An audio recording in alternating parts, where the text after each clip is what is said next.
Good afternoon, everyone out there. It is Monday afternoon, 4:15. Thank you for joining me. There are a lot of things happened over the weekend, and we were not able to do a show. Um, Lamar and Bria were supposed to be on. They had internet troubles in 2022. That's okay. I won't pick on them. I had a training session for my work that I had to be at on Saturday morning. I was not able to be on the big show on Saturday morning. So, this is your weekend news dump. The things that happened over the weekend were close to the end of the week, and there was several things that we did not get a chance to talk to you about. Friday, jobs report came out, and the jobs report was good. It was good. 460,000 jobs were added last month, and the unemployment rate, get this, is down to 3.6%. 3.6%. So, which is really good for like years and years. Sets a record. So what are people bellyaching about? What are they complaining about? What is wrong? Well, it is inflation. Inflation is up. What is it? 7%, 9%, something like that, on the two things: food and gas. And people are bellyaching about that. The unapproval rate for President Biden is at 40%. Now, some of this is a little unfair. People do vote with their pocketbooks. I think people are a little selfish in how they vote. It's not all his fault. And I think he's been doing a good job. I think he could do more. He could definitely do more. He decided to release a million barrels, get this, a million barrels a day for the strategic oil reserves of the United States of America. I can't believe that we have that much. I didn't know that we had that much oil that we can release for the next 6 months. So that's 180 million barrels, a million barrels a day for the next month. And still that's only estimated to maybe decrease our price at the gas pump by an average of 10 cents to 35 cents, depending on where you're from, where you live. And some of that is yet to be seen. I blame the oil companies. Now, you might think to yourself, oh, Darren, you're a leftist. Right now, all the oil companies are having record profits. Right now, in the first quarter of this year and the last quarter of last year. And they could certainly afford to give us a break at the pump. They could certainly afford to do that. I think that they can afford to do that. Now, people would say, oh, but they had bad year in 2020. Who didn't have a bad year in 2020? Yeah, okay. So they're trying to recover their losses, but still, I think they can give us a break. And President Biden is doing what he can do. He's doing what he can do. So what do you think? Is President Biden doing a good job? This guy right here. Now, sometimes he'll come on, he'll be a bit awkward on TV. He will put his foot in his mouth. He'll have a gaffe. But I think he's been doing a good job. I don't know. I think part of the problem is communication.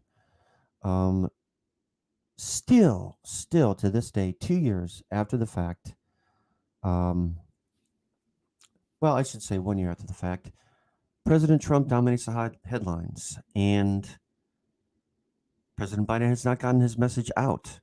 He has not been able to communicate his vision, what his policies are, what he has done to help the economy, to help us rebound after the pandemic.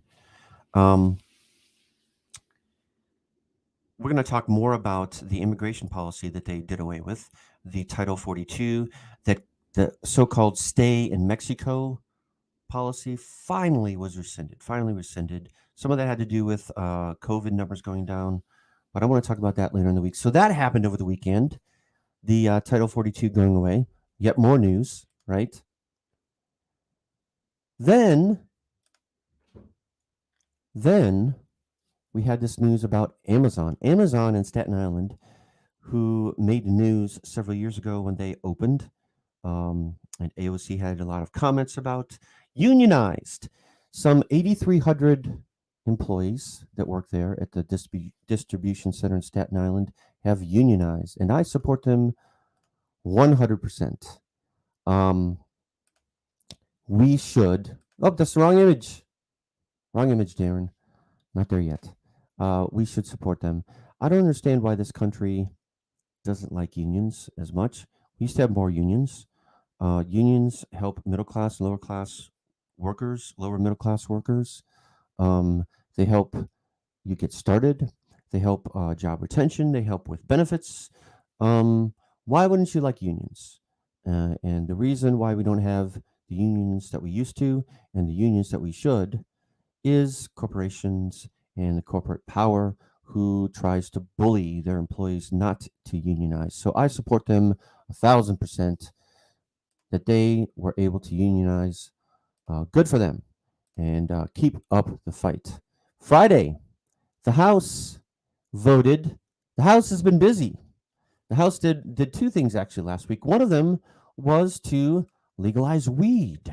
Marijuana is now, according to the House, should be legalized nationwide. Now, over half the states have either decriminalized marijuana or made it legal outright, recreational use, not just medical use. So the House has said that we should do this. It was a narrow victory, I believe by like 20 votes, but still a victory nonetheless. And what do you feel about this? Should the United States have marijuana legal? I believe wholeheartedly that it should be decriminalized. We have spent so much money, time and money, and imprisoned people for drug offenses, just not distribution, not selling, but just simply using. And it would save us so much resources if weed were legalized, and I believe it should be. Mark said it should be legal, of course. Thank you, Mark. Now, it faces an uphill road in the Senate. All these good things happen in the House. And then it comes to the Senate. What happens in the Senate? Yeah, the Senate.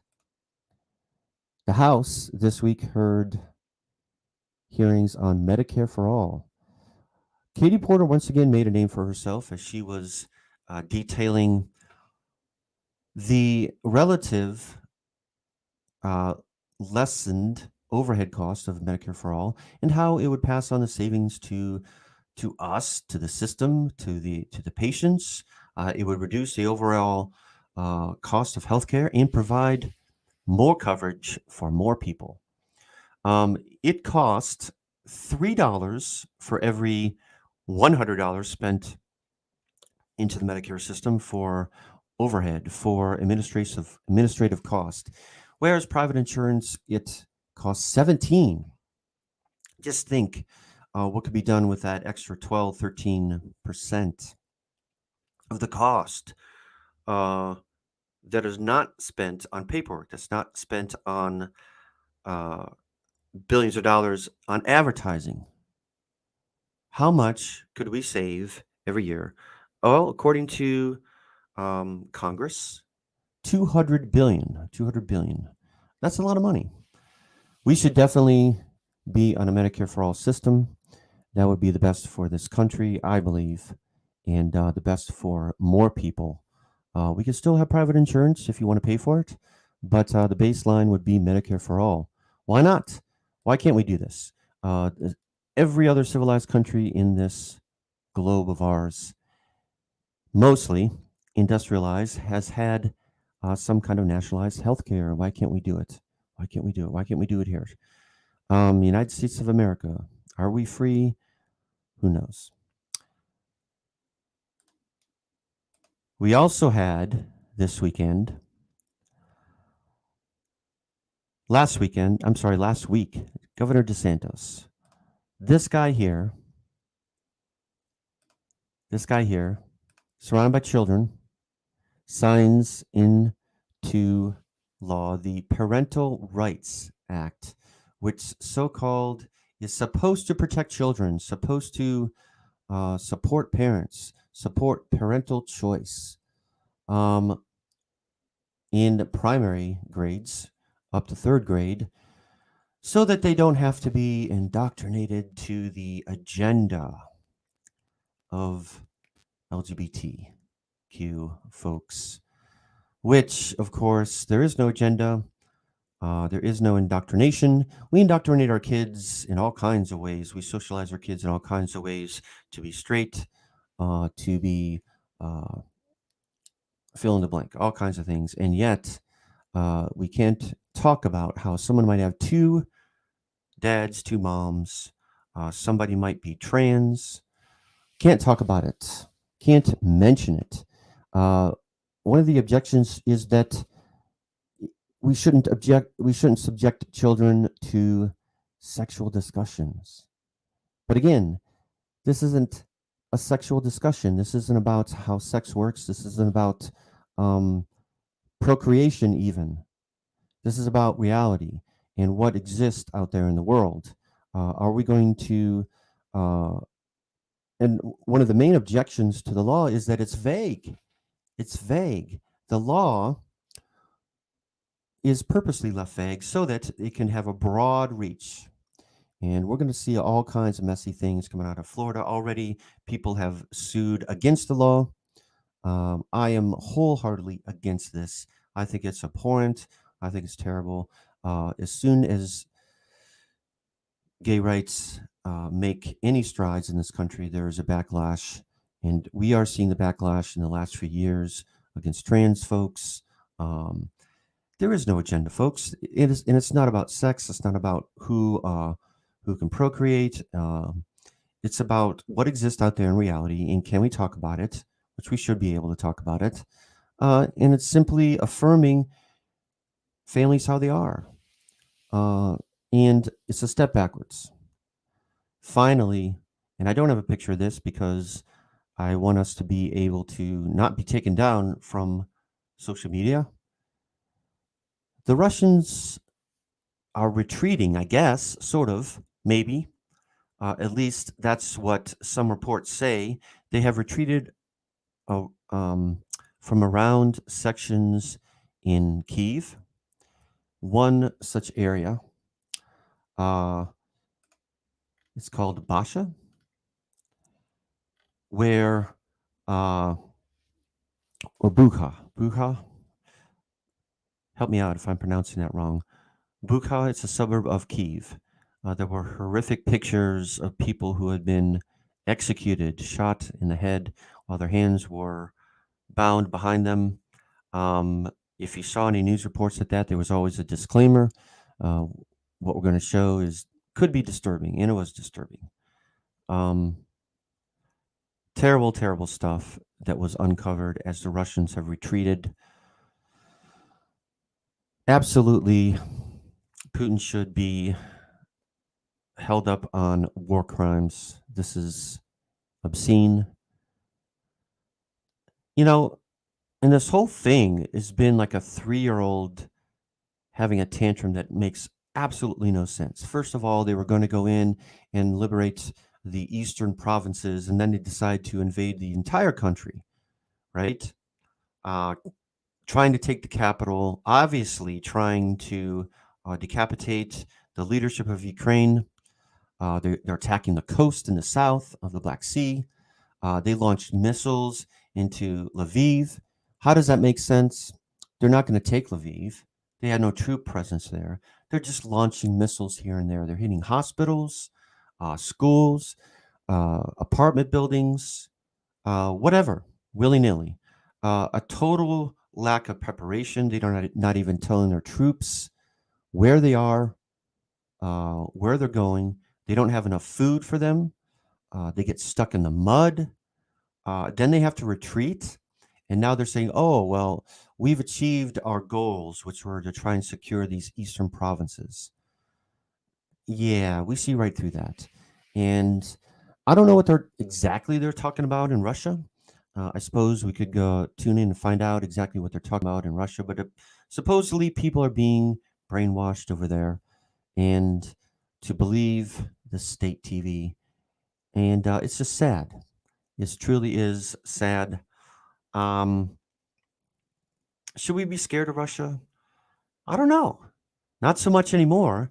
They have nuclear weapons and nuclear weapons in the hands of a madman like Putin who doesn't have all the information he needs or is just willfully ignorant of the information or can't read an intelligence report or the intelligence apparatus and military intelligence are totally inept in that country. Should we be scared of him? No, but he does have these nuclear weapons that he could launch. And so I guess we should have hands off, right? I just hope and pray that they go back to Russia um, and that he's removed from power. The sooner the better. And we can get on with our lives and try and pick up the pieces from Ukraine. And then he should be put up in the world court. Will that happen? No. No. It'll be messy and long and sad and horrible. So that is your weekend news dump. 15 minutes worth of a half dozen or so news items. What was it that was the biggest news item for you over the weekend? Is it still the slap heard around the world? Is it one of these things? What is it that is not in the news that you would like to see more of? Let us know in the comments. And please like and subscribe to our show. Thank you so much for being a part of this.